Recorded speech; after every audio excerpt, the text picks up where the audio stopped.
Hey everyone, Matt Thomas here. Thanks for watching. So before I get into this next project, if you could please, if you haven't already seen the video, the simile lyrical stanza video, I think I even titled it like the most important video or watch this first or something. If you haven't seen that first, please do so, because that kind of establishes my perspective on poetry and how to teach it and why I teach it the way I do. And it also will, if you, by doing that lesson with your students first, it'll create meaning for the students. If the student's like, why do I need to do this? Like, by doing that lesson, it creates meaning between the students and poetry. Students will go, oh, I get it now. I get why poetry is so important and an important part of everyone's lives. So if you haven't seen that video, please watch that. It'll all make sense. That being said, let's get into this next project. So these next projects are about interpreting and analyzing poetry. And when doing that, I focus on these things right here. First is I tell the students there, to analyze or interpret poetry correctly, at least to have the best shot at it, we have to focus on the background of the author, not what was going on at the time of the writing, though that's very important. But I should say, in addition to that, the life of the author, like literally the background of what was going on that led up to that, because that will really give you I would say a more accurate interpretation of the poetry. I really highlight that in the Edgar Allan Poe and Annabelle Lee video that I have here as well. So I will say this: I think the Raven at times can be inaccurately interpreted or taught inaccurately or incompletely because the background of the author isn't really taken into account oftentimes. So watch that, a little tease for that video. But so really I ask the students, first of all, why is the author writing this? And do we trust the author?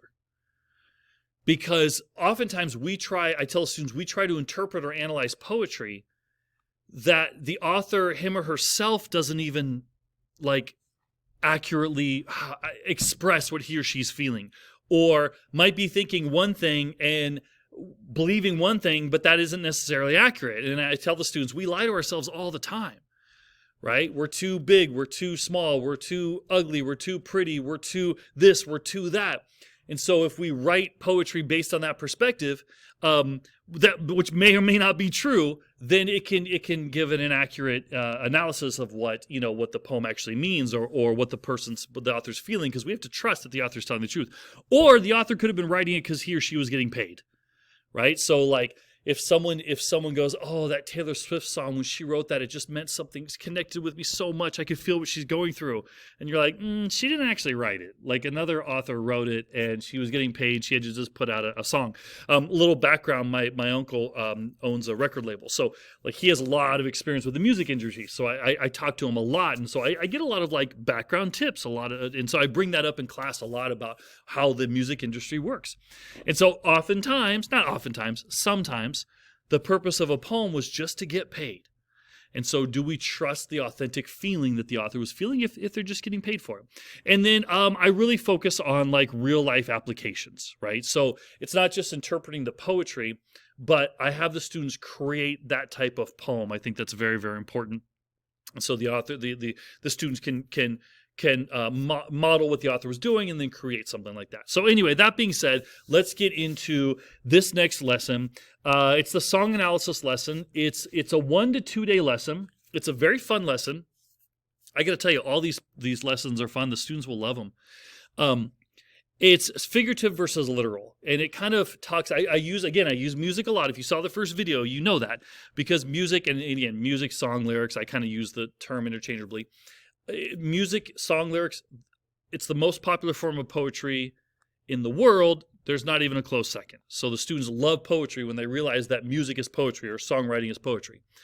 And it's amazing how many people go, yeah, I knew that. And you're like, really? But do you teach it that way? No, I don't. Well, you should, right? Why wouldn't we teach poetry through the means of the most popular form of poetry? Why not? So anyway, here's how I start the song analysis project. It's a 1 to 2 day project. You can see all of these are links.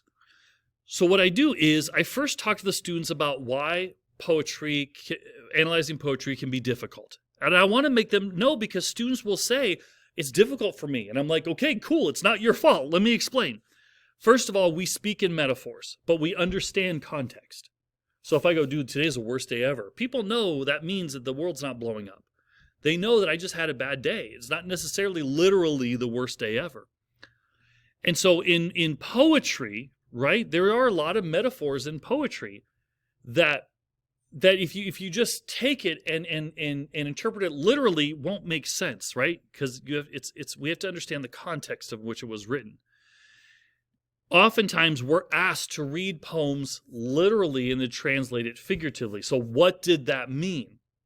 So take those literal words and explain what that meant. But that's different than how we tend to understand conversation. So I could have a conversation with you. I could use a bunch of metaphors. You would still know what I mean in context, right? So in poetry, we're usually asked to do it differently. Like take those exact words and tell me what they mean. Versus let's look at it holistically. I bolded this because I think this is so important for students to understand. We don't always know the purpose of why the poem was written. The history behind not only what was written, but the author's individual history. And we don't always know the mindset of the author. And that could be even taken even more so, deeper if you want, by like, well, I know what the author said this in an interview. Yeah, but at that particular moment in time, like that's how he's remembering it or she's remembering it. At that particular moment in time, that person could have been influenced so much by emotional feelings that he or she may not have actually been realizing what he was writing or whatever. Like you could really take it deep, right? Whole psychological thing. And then poems are understood holistically.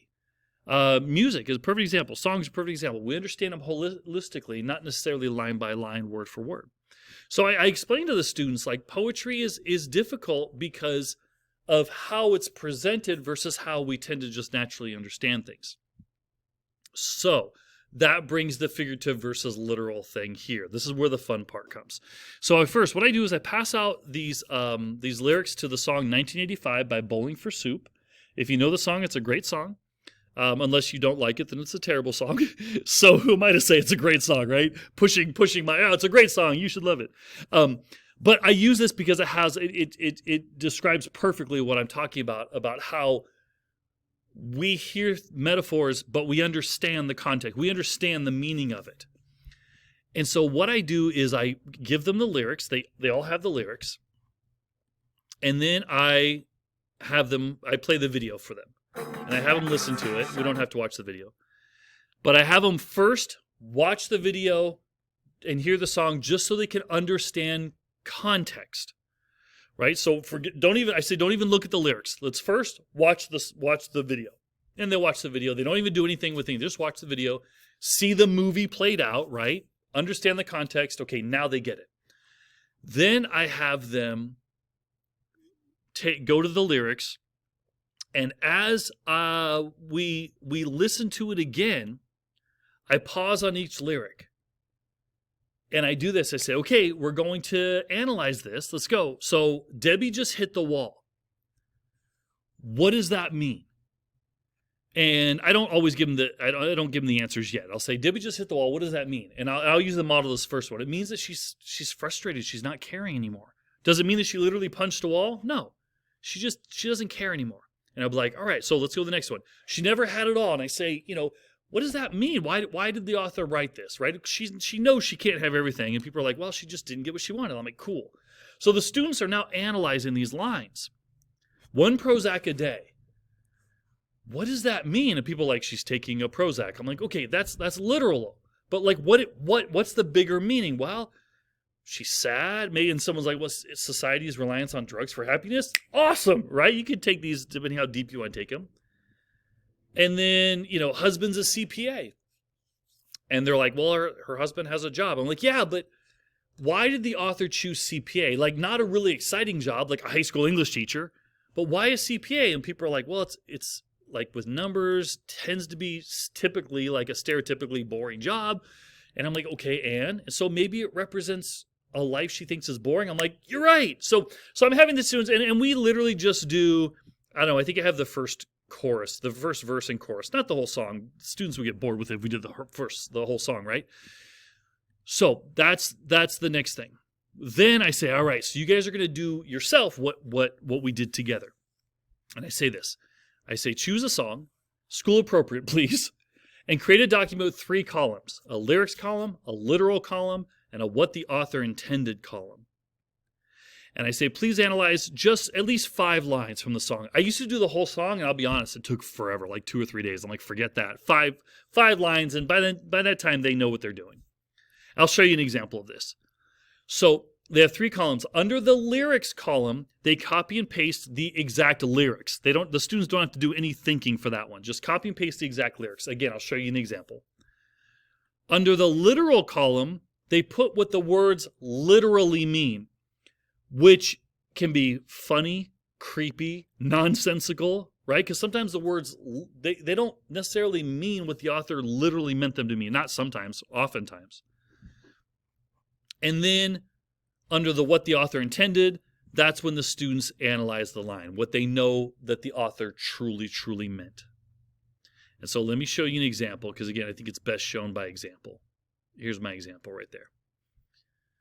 So the lyrics line, Bruno Mars Grenade, easy come, easy go, that's just how you live. That's the exact lyrics. Literally, though, if you take those words literally the way that they sound, easy come, easy go, that's just how you live, it literally means that she can go in and out of a door. Easy come, easy go. That's how you live. You're like, yeah, it's easy to come, it's easy to go. Like, she can literally easily just enter and leave a place. That's what it literally means. But that's not what Bruno Mars meant. What the author intended was she doesn't seem to care much about the people around her. So you're getting students to starting to analyze poetry. So in the way that they like doing it, song lyrics, right? Take it all, but you never give. That's the song lyric. So literally, it means she takes things from others without giving them back. Now, that's not what the song's about. That's not what the author intended. The author intended that she's very selfish in her relationships. Third line, should have known you was trouble from the first kiss. Literally, it means the first kiss identified her name as Trouble, so they make out, and then she's like, hi, I'm Trouble. Like, that's literally what it means if you take it word for word, but that's not what Bruno Mars intended. The intention was that there wasn't a romantic spark there. And then my final part of the example, it says, had your eyes wide open, and then literally it means like her eyes were staring at him, creepy, kind of, while they're making out. And then what the author intended, though, was that she was looking past him onto a new relationship. So there's 4 examples, and I asked the students to just do 5. And that takes it to the end of class, right? So the students will be finished by the end of class. So anyway, I used to do 15 lines or 16 lines. It just took forever. So 5 is good just for a one-day thing. If you wanted to extend it, you could do 15 lines. If they're really having fun with it, that might take it to 2 days. But anyway, that's the song analysis, figurative versus literal. Fun day. And yeah, thanks for watching.